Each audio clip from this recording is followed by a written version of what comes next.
Space is being invaded by very large swarms of very small satellites. It's sometimes referred to as Space 2.0 or New Space, or really a space revolution. Within a decade, thousands of these low-cost cube satellites, CubeSats as they're known, will be deployed.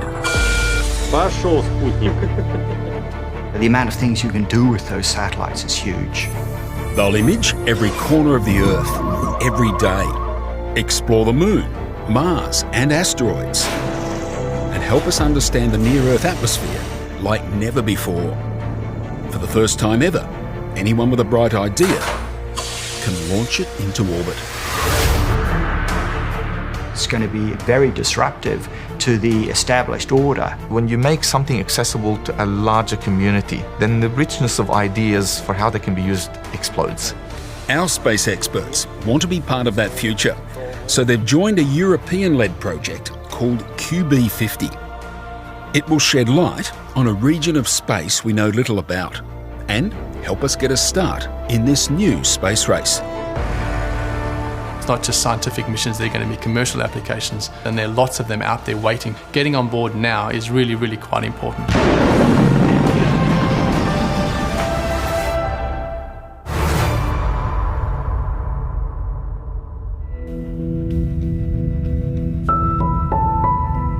It's been 14 years since a homegrown Australian satellite looked down on the Earth. But there's something new on the horizon. 3 teams of Australian space engineers, led by the Universities of New South Wales, Sydney and Adelaide, have built their own CubeSats. Each one is only about the size of a loaf of bread and weighs less than 2 kilograms. It's basically a full functioning satellite. It's got all the subsystems that a normal satellite has. It's just very, very small. And when they talk about a cube, it refers to unit cubes of 10 by 10 centimetres essentially. So that's one unit, and then that's the second unit. Early next year, the CubeSats will be deployed from the International Space Station. They'll be part of a constellation of 50 satellites orbiting within the thermosphere.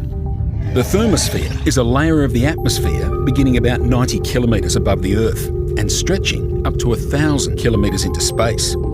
It expands and contracts with solar activity. The CubeSats mission is to measure the composition of the thermosphere and the way it responds to space weather. Space weather is disruptions in space that can interfere or disable the satellites we rely on. That the thermosphere is basically what is dividing Earth from the Sun. Most of the space weather phenomena happens exactly in that area. We see it in the auroras that light up the North and South poles. But these are just a glimpse of the powerful hidden forces at play.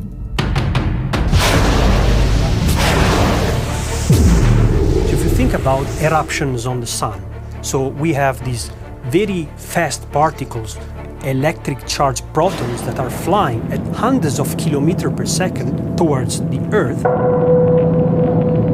This high energy radiation can temporarily scramble satellite systems or knock them out completely. The radiation heats and expands the gases within the thermosphere, creating drag forces that can be difficult to predict. It causes us to lose track of where satellites are, and then we have to search frantically with telescopes and radars to recover the locations of those satellites. And when the radiation tears electrons from the gas atoms, it creates electrically charged plasma. On Earth, we experience mostly 3 states of matter. We experience solids, liquids and gases. However, most of the visible universe is in the plasma state. The motion and the behaviour of this plasma is affected by the electric and magnetic fields of the Earth, Sun and solar wind. The complexity of the dynamics can be enormous, at least as rich as anything we experience in terrestrial weather. This space weather can affect the accuracy of the signals we receive from the GPS and other satellites, which we increasingly rely on. The US have done a study on 18 critical infrastructure sectors of the economy. Of those 18 critical infrastructure sectors, 15 rely on GPS timing, the other 3 rely on GPS positioning. So the whole economy sits on top of GPS. Most human beings are blissfully unaware of how important space weather has become to their lives. You turn off the GPS system now, and our economy almost will fall apart. Well, the good news is we have no coronal mass ejections coming today. We need to be able to predict space weather, just as we predict the weather down here on Earth in the troposphere. But that's easier said than done. The prediction of space weather is at its infancy. Perhaps my learned colleagues will be upset if I say this, but our ignorance is infinite on this subject. If you compare our knowledge of the thermosphere with that of the troposphere, we can safely say that we know almost nothing.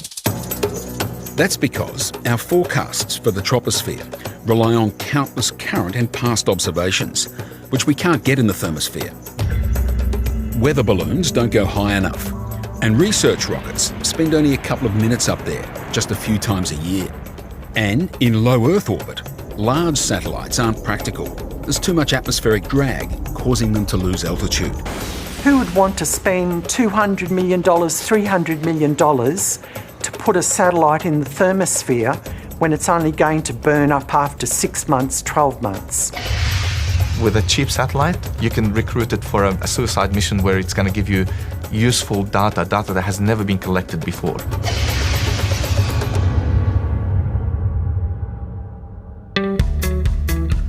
The concept of a CubeSat was initially developed at Stanford and Cal Poly universities in the late 1990s.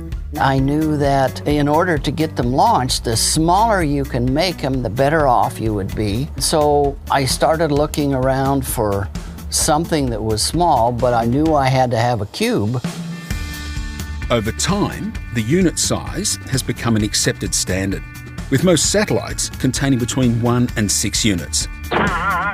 In the past 5 years, they've taken off as components have become increasingly smaller and cheaper. We've even seen CubeSats operating off mobile phones. PhoneSat is a technology demonstration. We're saying, how cheaply can you actually build a satellite? So you have this phone that has an extraordinarily fast processor. It's got sensors, it's got magnetometers and gyros and a camera, and they're built to withstand people throwing them against the wall, and so they can survive the launch environment. This miniaturisation means there's more space inside to put more science in space. So this is our diagnostics. Not only do the Australian CubeSats contain a sensor for the QB50 mission, the researchers have also squeezed in their own technologies to test, such as a GPS and Earth observation sensors, and a computer system that aims to repair itself after a hit of radiation. This little craft has 5 instruments on it. That's unheard of. Even a year ago, you'd expect to have 1 instrument perhaps on a spacecraft. Each of these CubeSats costs between $500,000 and $1 million to build, test and launch. That's small change compared to the cost of traditional satellites, which is hundreds of millions of dollars. To me, a CubeSat is a tool. It's a small device that you can build or buy partly, cheaply, easily. You can put novel capabilities into it. And so you're taking the emphasis away from the making of a spacecraft into something where what you're caring about is what you do with your CubeSat. Ambitious companies, including startups, have jumped on board. They see CubeSats as a platform for innovation, just as the internet is. It's a big jump from having a small number of companies that are able to afford the hundreds of millions of dollars of satellites and the low risk that they must take, and therefore the slow rate of innovation that produces. You change that, you open that to the masses, and the richness of ideas, the richness of applications, the innovation just accelerates. One company alone has already deployed more than 140 3-unit CubeSats with hundreds more to come. The aim is to image every part of the Earth every day. Our imagery is really powerful because it allows us to uncover things like deforestation, agricultural change, monitoring geopolitical developments, analyzing shipping activity in ports. It's speculated that everyone from financial analysts tracking the output of mines to scientists monitoring the environment could find a use for such images.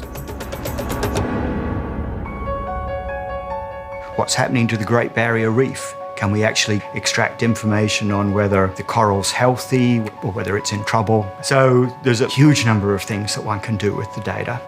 It's also a radical shift towards disposable space technology, where cheap satellites in low Earth orbit lose altitude, burn up, and are replaced and updated every few years. But NASA also sees a role for high-tech CubeSats beyond low Earth orbit. They're offering rewards to make that happen. Part of the $5.5 million in prize money goes to the teams that successfully achieve a stable orbit around the moon. Doing so requires teams to successfully deliver solutions to challenges in navigation, propulsion, command, and control that are unique to satellites venturing beyond Earth orbit. In 2018, 13 CubeSats will be on top of NASA's first test flight of the new Space Launch System, the rocket that goes beyond the retired space shuttles. The onboard avionics box will command each dispenser to release the small satellites, sending each one on their way to deep space destinations such as the moon or an asteroid. Also in 2018, 2 CubeSats, known as Marco A and B, will hitch a ride on the next Mars lander, InSight.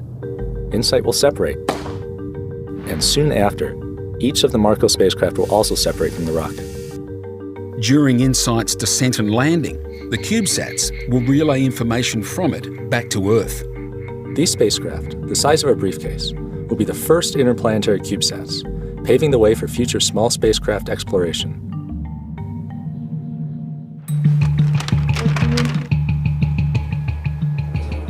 CubeSats arguably are the way of the future.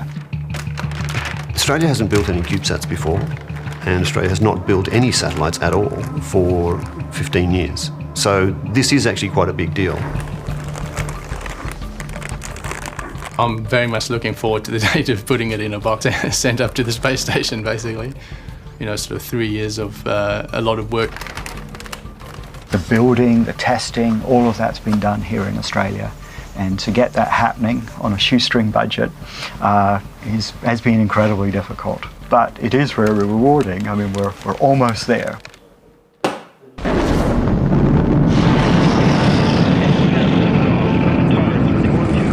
The CubeSats will begin their mission in late December, when an Antares rocket will boost them 400 kilometres above the Earth to the International Space Station.